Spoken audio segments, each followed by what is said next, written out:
비행기 사고는 이착륙 시에 가장 많고 저공 비행일수록 위험 수위는 높습니다. 그리고 고공 비행하면 사고는 거의 나지 않습니다. 마찬가지로 우리들의 신앙이 저속하면 사소한 일로 자꾸 시험이 들지만 신앙의 높은 고도를 달리면 시험이 와도 이깁니다. 신앙의 정상, 가장 높이 우뚝 서는 신앙은 뭐냐? 늘 기뻐하고 범사에 감사하는 신앙입니다. 불평과 원망은 마귀의 영역이라면 기쁨과 감사는 하나님의 영역입니다. 여러분, 사탄의 영역에서 벗어나서 하나님의 영역으로 돌아올 수 있기를 바랍니다. 사람이 마음이 괴로우면 한숨이 나오지만 마음이 즐거우면 찬송이 나오죠. 노래가 나오죠. 그런데 하나님이 우리를 지으신 목적은 항상 기쁨과 즐거움으로 살면서 하나님의 은혜를 찬송하게 하시려고 우리 인생을 지으셨어요. 그러니까 하나님 기뻐하는 게 찬송인데 그 찬송이 마음이 기쁘고 즐거울 때 나온단 말이죠. 네, 우리 인생 지으신 목적, 이사야 43장 21절입니다. 같이 읽어봅니다. 이 백성은 내가 나를 위하여 지었나니 나를 찬송하게 하려 하십니다. 아멘. 고난이 오면 기도를 하라. 즐거운 일이 있느냐? 찬송을 부르라. 야고보서 5장 13절 같이요. 너희 중에 고난당하는 자가 있느냐? 그는 기도할 것이요. 즐거워하는 자가 있느냐? 그는 찬송할 것입니다. 아멘. 그러면 찬송을 언제 부르지요? 성경은 가끔 부르라는 말이 없고 항상 찬미의 제사를 하나님께 드려서 너희 입술의 열매를 맺게 하라 그랬습니다. 항상 찬미 제사, 그것은 항상 기쁘고 즐겁게 살라는 뜻이죠. 히브리서 13장 15절입니다. 그러므로 우리는 예수로 말미암아 항상 찬송의 제사를 하나님께 드리자. 이는 그 이름을 정언하는 입술의 열매니라. 아멘. 네. 오늘 본문 말씀 요절은 23절입니다. 같이 읽어봅니다. 감사로 제사를 드리는 자가 나를 영화롭게 하나니 그의 행위를 옳게 하는 자에게 내가 하나님의 구원을 보이리라. 여기서 말하는 하나님의 구원을 보인다는 말은, 구원이라는 말은 건져내다, 벗어나게 하다, 자유케 하다, 치료하다, 길을 열어주다. 우리가 이 세상 살아가는 동안에 고민하는 문제가 해결되다, 이것을 다 구원이라는 말 속에 포함시켰어요. 세상 떠난 이후에 천국 가는 것도 구원이지만 이 환난 많은 세상에서도 하나님의 도우심과 보호하심이 바로 구원인 줄 믿습니다. 어떤 사람에게 그 같은 은혜가 있냐면 감사의 제사를 하나님께 드리되 그 행위를 옳게 하는 자에게 이 같은 구원이 있다, 이렇게 말씀을 하셨습니다. 우리의 사랑하는 아들, 딸, 우리의 건강, 우리의 재산, 우리 마음대로 잘 지켜지지 않습니다.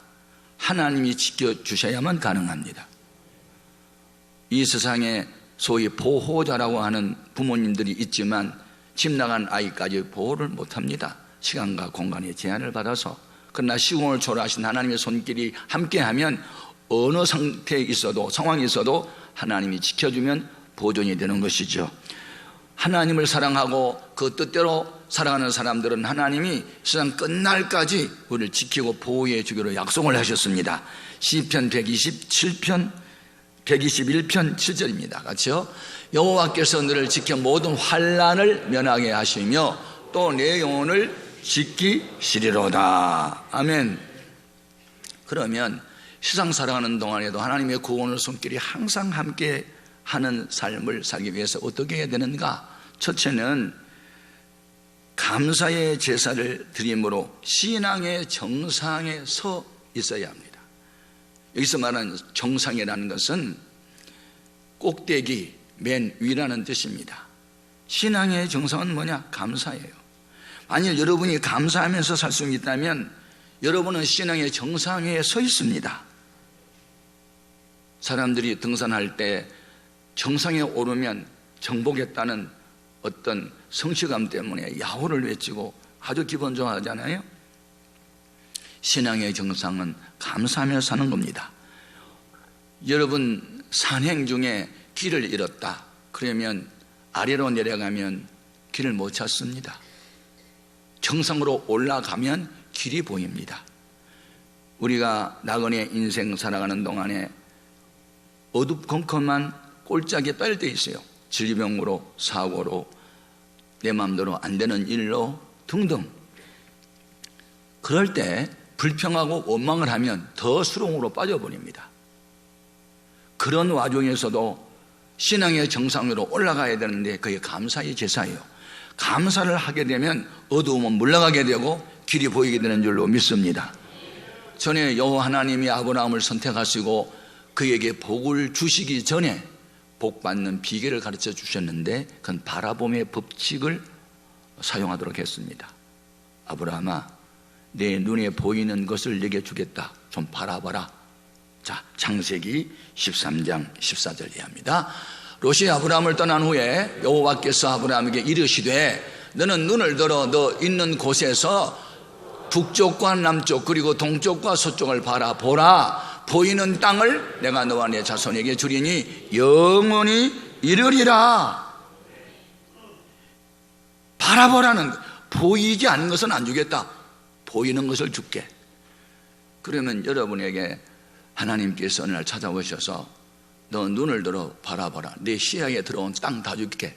그러면 여러분 어디로 갈래? 나는 얼른 바깥으로 튀어나와서 관악산 꼭대기로 올라갈 겁니다.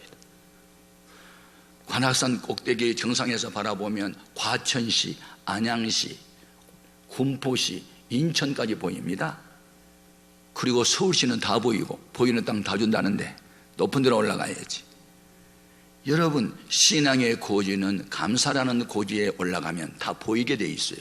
불평이라고 하는 어두운 골짜기에서 빨리 감사라는 정상으로 올라와야 신앙이 회복이 되는 겁니다. 믿음은 뭐냐? 현실은 칠흑처럼 어두워도 동토는 새아침을 바라보는 것이 믿음의 본질이에요. 히브리서 11장 1절 같이요, 믿음은 바라는 것들이 실상이요 보이지 않는 것들이 증거라. 전에 아브라함에게 하나님이 약속하셨어요. 네 후손이 하늘의 별처럼 많아질 것이다. 바닷가의 모래알처럼 많아질 것이다. 그런데 자식이 하나도 없는데도 불구하고 많아진다고 자꾸 말씀하세요. 그건 바라봄의 법칙을 활용하라는 겁니다. 지금은 가진 것이 없어요. 눈에 나타나지도 않았어요. 그런데 나타난 것처럼 마음으로 기대하라. 손에 잡은 것처럼 말을 하라. 그러면 너 믿음대로 된다는 겁니다. 오늘 우리는 이 신앙의 꼴짜기에서 벗어나야 돼요. 불평이나 원망이나 의심이나 염려나 불안 같은 것은 꼴짝이에요. 거기서 빨리 벗어나서 신앙의 정상인 감사의 영역으로 들어가야 그때부터 구원의 손길이 나타난다는 겁니다. 신구약 성경에 불평하고 원망하는데 하나님의 손길이 치유와 회복으로 나타나는 한 건도 없습니다. 심판만 있어요. 그러나 감사가 있는 곳에는 죽음도 생명으로 바꿔졌고 감사가 있는 곳에 안 되는 것이 되었어요. 그래서 신앙의 정상은 감사라는 거예요. 오늘 우리가 신앙의 정상으로 올라가야 합니다.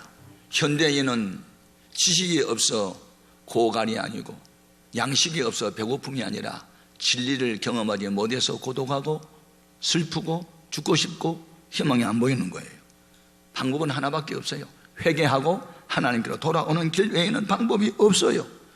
물 떠난 고기 사는 법이 없어요. 하나님 떠나 사는 법이 없는 거예요. 하나님을 믿는다, 그 은혜가 고맙다, 그걸 깨닫는 순간 우리는 신앙의 정상인 감사의 세계로 들어가는 거예요. 그때부터 하나님의 구원의 손길이 나타난 줄로 믿습니다. 여러분, 이 세상 험악한 세상에서 하나님의 구원의 손길이 늘 경험될 수 있기를 바라거든.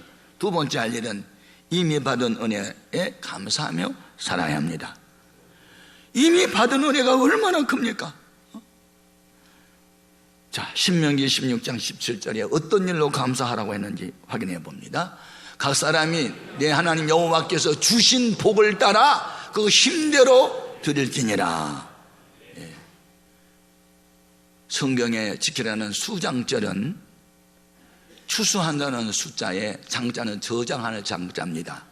그러니까 가을 추수 후에 창고에 곡식이나 열매를 저장할 때 그 절기를 수장절, 요즘으로 말하면 추수감사절을 지킬 때 지난날 하나님이 주신 복을 헤아려 보고 주신 목대로 하나님께 연분을 바쳐라, 이런 명령을 하는 거예요.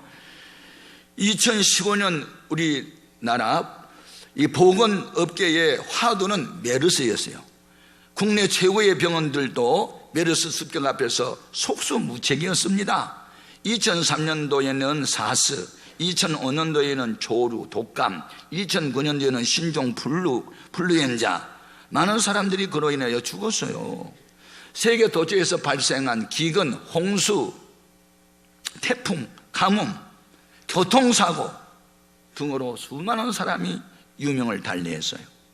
지금 우리 살아있는 것, 우리가 기술 좋고 지혜 넘쳐 산 게 아니고 하나님이 살게 해서 살고 있어요. 이것도 하나님께 감사해요. 무엇보다도 예수 믿는 것 감사하고, 예수 믿어도 주 앞에 더 가까이 간 것을 감사하고, 우리로 다른 사람에게 도움을 줄 수 있어서 감사하고, 얼마나 감사한 일이 많아요. 여러분, 이 보배로운 믿음을 질그릇 속에 가진 사람들은 세상에 것이 별로 없어도 주 안에 행복이 있는 줄로 믿습니다. 고린도후서 4장 7절 같죠? 우리가 이 보배를 질그릇에 가졌으니 이는 심히 큰 능력은 하나님께 있고 우리에게 있지 아니함을 알게 하려 함이라. 성경은 우리 인간의 육체는 질그릇, 우리 속에 계신 예수님은 보배, 질그릇이 귀한 것이 아니고 보배가 귀하기 때문에 보배 때문에 질그릇은 지킴을 받는 거예요. 그리고 우리 속에 예수님이 계시고 성경 말씀이 있고 믿음이 있으면 그 보배가 우리를 지켜주시고 아무것도 없는 것 같은데 모든 것을 가진 자가 되게 하시는 거예요. 이게 바울이 고백입니다. 고린도후서 6장 9절 이하 같이요.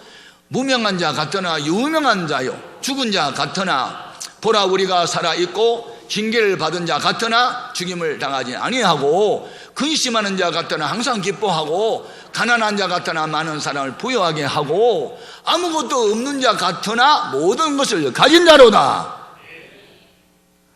세상에 모든 걸 다 갖추어도 그 속에 예수 없고 구원 없으면 헛된 것인지만 다 이뤄도 주님 나와 함께하면 다 가진 것이란 말이죠. 예수님은 우리에게 힘이 되고 치유와 회복이 되고 생명이 되고 영생이 되고 우리에게 힘이 되기 때문에 주님과 함께하는 것은 최고의 복인 줄로 믿습니다.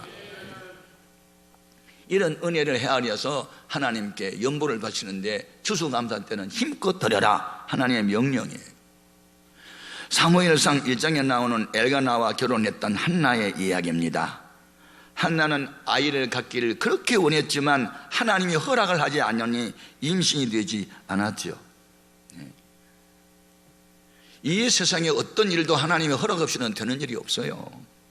하나님의 허락을 해야만 되는 거예요. 자, 사무엘상 1장 5절 하반절 6절을 같이 읽어봅니다. 같이요.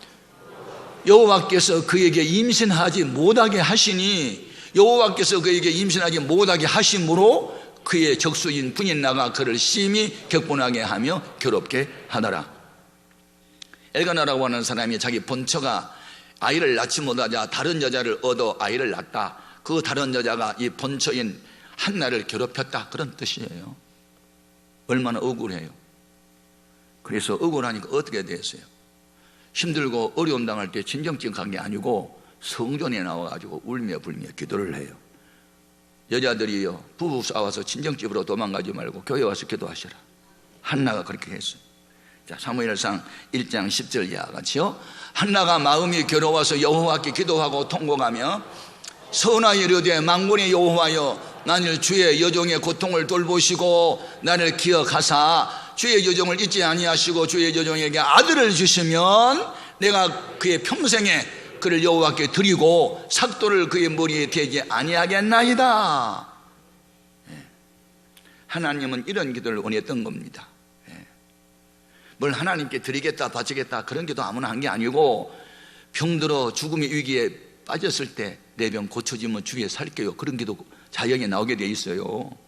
사업이 부도가 나서 쫓겨다니는 신세가 되면 주여 이번 문제만 풀어주면 앞으로 돈 벌면 주로 살게요, 그런 기도 그때 하는 거지 평상시에 잘 안 해요. 경험으로 보면 그래요. 그래 이렇게 울고 불고 기도를 했더니 하나님 어떻게 하셨을까? 사무엘상 1장 19절 이하 같이 그들이 아침에 일찍이 일어나 여호와 앞에 경배하고 돌아가 라마의 자기 집에 이르니라. 일어나 그의 아내 한나와 동침하며 여호와께서 그를 생각하신지라. 한나가 임신하고 때가 이름에 아들을 낳아 사무엘이라 이름하였으니 이는 내가 여호와께 그를 구하였다 함이었더라. 아멘. 그러니까 구하여서 얻어야 하나님의 은혜를 깨닫고, 구하지 않아도 주면은 자기가 잘나서 얻은 줄 알기 때문에 감사가 없고 그런 거죠. 그러면 하나님께 기도해서 얻은 아들, 그 아이를 젖을 때 하나님께 은혜 너무 감사해서 하나님께 바친 예물이 상상을 초월합니다. 자, 사무엘상 1장 24절 보겠습니다. 젖을 뗀 후에 그를 데리고 올라갈새 수소 3마리와 밀가루 1에바와 포도주 1구둑 가죽 부대를 가지고 실로 여호와의 집에 나아갔는데 아이가 어리더라. 저는 이 성경을 읽을 때 깜짝 놀랐어요. 아니, 아이를 데리고 성전에 갈 때 하나님 감사해요, 이 아이를 하나님께 바치겠어요, 앞날을 축복해 주세요. 그리고 드렸던 특별 헌금이 다른 거 그만두고 소가 3마리, 어떤 소? 수소, 어미소 한 마리에 얼마가 할까? 한 600만 원 간데 소 한 마리 3마리면 얼마일까? 초등학교 1학년 학생 물어봐 알아. 1,800만 원. 소 3마리를 아들을 위해서 바쳤대. 누가? 그 엄마와 아빠가. 나는 놀랐어요. 어떻게 한 아들을 위해서 이렇게 많은 헌금을 바칠 수 있었나? 믿음이라고 하는 것은요, 하나님을 기쁘시게 하는 것인데, 연보는 돈 많은 사람이 바친 게 아니고 믿음이 있어야 바치고, 아들보다도 하나님 더 사랑한다는 마음이 있을 때 가능한 일이에요. 그걸 바쳤어요. 그렇게 많이 바쳤는데 하나님이 그 아들을 어떻게 하셨어요? 그 아이가 어린 시절부터 교회 가서 기도를 하면 하나님의 음성을 들어요. 어른은 못 듣는 하나님의 음성을 어린아이가 듣는다니까요. 네? 어린아이가 들어. 그리고 훗날 그는 3가지 직분을 감당합니다. 사사, 최고의 지도자, 선지자, 하나님의 비밀을 아는 자, 그리고 통치자. 그리고 왕정시대가 열리면서 사울을 왕으로 세우고 다윗도 그가 세워요, 왕으로. 이스라엘의 위대한 역사의 한 획을 그가 역사를 씁니다. 복은 아무나 받는 게 아니에요. 남이 잘 되면 그냥 잘 된 줄 아십니까? 비하인드 스토리, 숨은 이야기, 배후에 피가 있던 눈물이 있던 땀이 있던 희생이 있어서 잘된 겁니다. 하나리의 미라리의 땅에 썩음에 죽음에 많은 열매를 맺는 거예요. 오늘 우리는 하나님께서 우리에게 주신 생명, 연장, 건강, 활동할 수 있고 살아갈 수 있는 이 모든 거 하나님 주신 줄 알고 하나님께 감사해야 합니다. 그리고 하나님께 무슨 연보를 드릴 때 이건 내 것 바친다고 하면 아까서 못 드리지만 다윗은 어떤 것도 자기 것이라고 말하지 않았어요.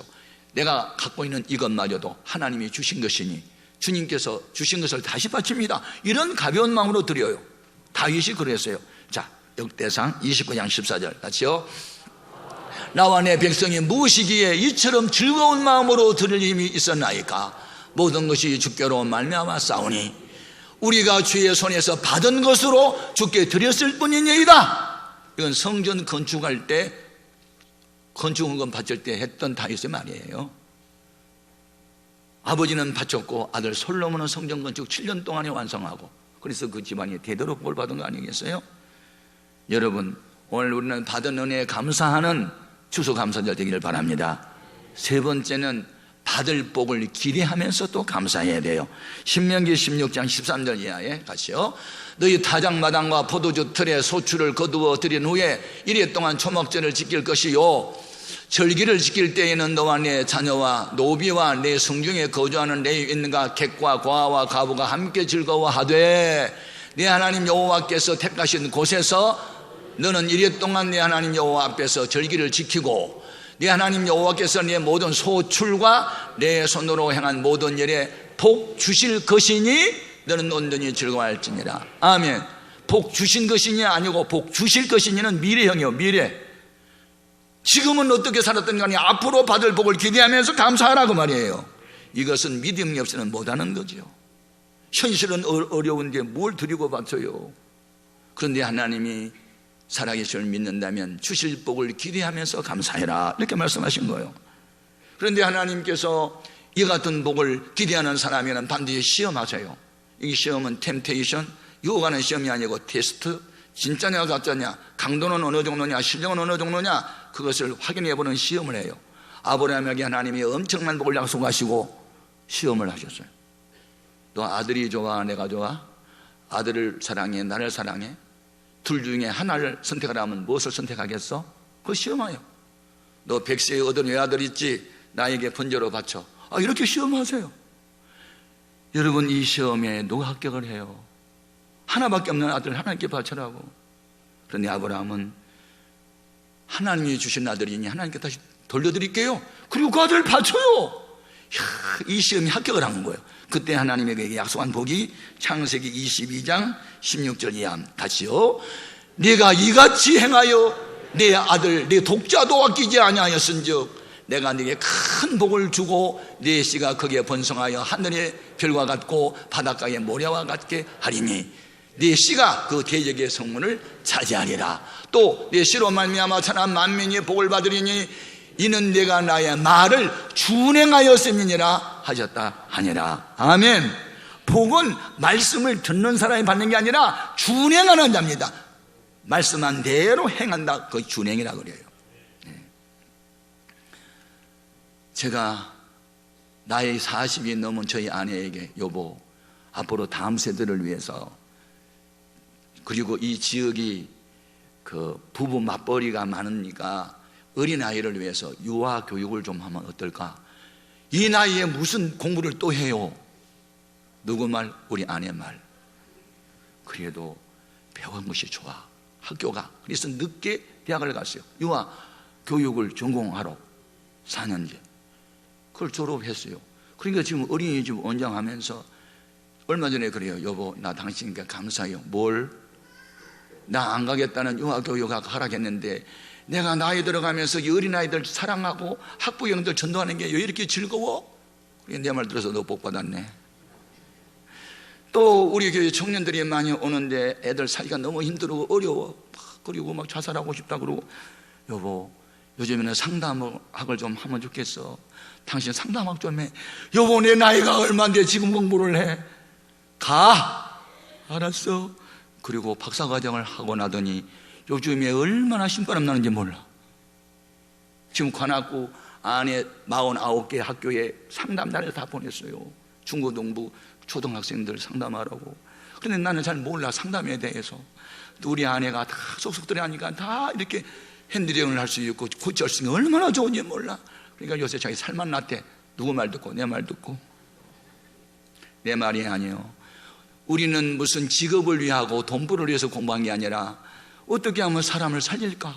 어떻게 하면 이 민족을 새롭게 할까? 어떤 사명감 때문에 나이들 만학도가 돼서 나이 50에 대해서도 공부를 하는 이런 일이 있었어요. 여러분, 우리는 무엇을 하든지 다 하나님 영광을 위하여 한다. 이 인생의 거룩한 목표를 정하고 살면 돈 구하지 않아도 필요하면 주시고, 명예 구하지 않아도 필요하면 주시고, 번세 구하지 않아도 주셔요. 그런데 목적이 자기만을 위한 삶, 돈도 자기를 위해서 벌고 명예도 권세도 자기를 위해서 산다? 오래가지 못해. 우리는 사명자로 인생을 살아야 돼. 나는 왜 이 시대에 살아야 하는가? 이 통일을 앞에 놓은 이 시대에 우리는 통일을 위해서 살아야 한다. 어떤 민족의 사명감 같은 것이 있어야 그렇게 기도도 하고 살아갈 거 아니에요. 오늘 우리 모두 현실은 어두워도 장차 나타날 것을 기대하면서 감사해라. 받은 바 은혜도 감사하지만 앞으로 나타날 영광을 바라보면서 감사해봐라. 하나님의 구원의 손길이 너와 함께하리라. 이와 같은 약속들이 우리 모두에게 있어지기를 주님의 이름으로 축복합니다. 기도하겠습니다.